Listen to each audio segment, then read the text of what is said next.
Mmm. What do you think? What do you think? Mmm.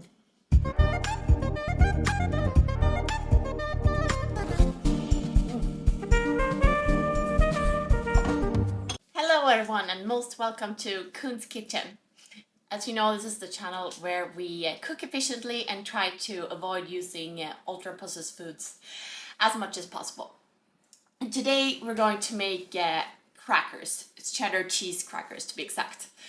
I was thinking of making this because my toddler Will loves crackers, and sadly it's hard to find ones that have good ingredients. For example, if he loves these organic non-crackers from Trader Joe's, but if you look at the ingredients list, they have very strange things like natural flavors and monocalcium phosphate in them, sadly. I still give them to him sometimes, but today I'm going to try and make my own so we know exactly what's in the crackers. And most recipes use wheat flour, but we're going to try and use millet flour and sorghum. I hope I pronounced that right. I think that's how you pronounce it. But these two flours are less common. So because of that, they have much more nutrients than wheat flour, and also more protein and iron, magnesium, and so on. So we're going to use both of those flours as a mix. So I have no idea how this is going to turn out, so it's a little bit of an experiment. So we'll see how it goes. Also, just before we start, a note on safety. As you can see, I have a green thumb. The other day I was cutting carrots too quickly and was not paying attention, and I cut a tiny bit on my thumb skin completely off, so I had to go and get 2 stitches in my thumb, and it's very sad. Now I can't swim for 2 weeks, and it's very annoying to also cook with this thumb. So just a little note to take it easy, even if you're cooking fast. Have a calm sense of mind so you don't cut yourself and make life even harder. So I already made the dough because it has to sit in the fridge for 30 minutes. So let's take it out. So to make this dough, you need 8 ounces of shredded cheese. And as you know, I always prefer to shred my cheese myself, because if you look on the ingredients list of most ready shredded cheese, they also have cellulose in them. If you want to make it quicker and use that, just make sure you rinse off the cheese first so you get most of that off. But so you grate the cheese, and then you also need 4 tablespoons of cold butter cut into little cubes. And then you just put the flour. I used 1 cup of millet flour and then a 1/3 cup of sorghum flour, and you put that in a bowl along with all the butter as well as the cheese. And I also used a little pinch of salt in there, and you just stir that together. And then you can use a food processor if you have one, but I don't really have a good one, so I just did this with my hands. Just kneading the dough together until it's crumbly, but you can still stick it together if you press it hard. And then just put it in the plastic film, and you let it sit in the fridge for 30 minutes. And then you take it out. I'm going to use half of this dough now, and we're going to make this into crackers, hopefully.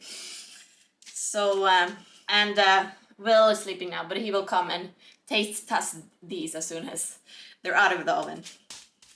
Now it's also a good time to preheat the oven, 350 degrees. And we're going to put a little bit of flour. Oh, and by the way, both those flours, millet flour and sorghum flour, are naturally gluten-free. So if you're looking for gluten-free recipes, this is actually a gluten-free recipe. So let's try and bake this dough out. And let's see, here we go. I mean, of course, if you have, I don't happen to have any cute cookie cutters, but you can use that to make little, I guess this is similar to goldfish crackers. But so if you have a little goldfish cookie cutter, that would be very cute to make them into as well. Right, this is always good enough. So that is a little experiment, so we'll see how these turn out.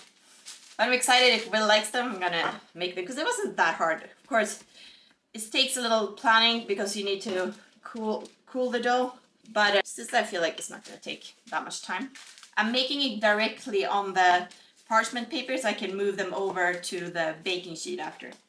Oops, let's see. I did put a little bit of flour everywhere to help this. I think the thinner you make them, the crunchier they'll become, and the faster they will cook in the oven. I think this is good enough. And we have a little, I'm gonna say maybe 2-3 millimeters No idea what that would be in inches, but like pretty flat as you would imagine a good cracker. Now I'm going to use this pizza cutter to cut little squares. Here we go. I think it would look even prettier if you had one that was crinkled, but I don't have that. So they're going to look a little bit homemade, but oh well. I hope Will doesn't care. Here we go. Nice. Look at that. Then we're going to I'm going to move this in onto a baking sheet that I have right here. So you're going to transfer all of this. Folded it under my cutting board so I could still use the kneader to get it up. So we transfer all of these over here. Yes. And then I'm going to separate them a little bit. So, alright, here we have all the little crackers. And I'm going to poke a hole in the middle. I think that is good so they don't fluff up so much. Let's use this chopstick. Let's poke a little hole in the middle of all of them. Boop.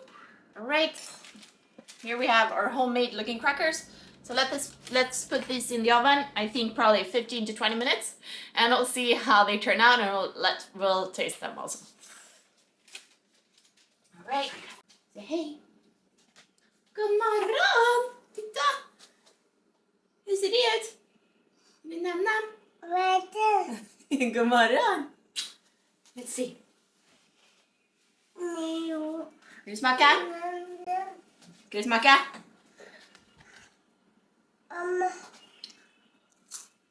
What do you think? What do you think? Yeah. So this is what they turn out like. Oops. Extremely homemade looking, but actually pretty good. Crunchy and cheesy. And it's a lot of umami flavor from the millet and sorghum flour.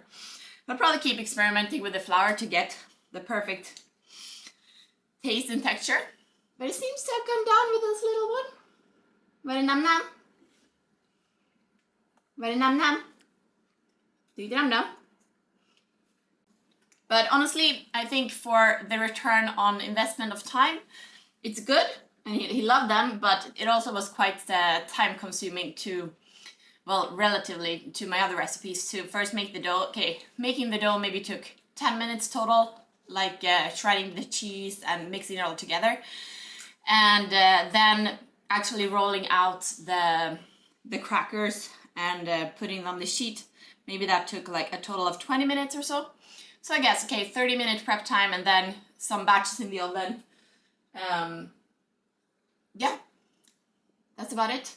Well, so if you want a recipe, another snack that is quicker, you can try out my kale banana toddler muffins. Those are also very popular, and you get some healthy nutrients for your toddler in that recipe as well.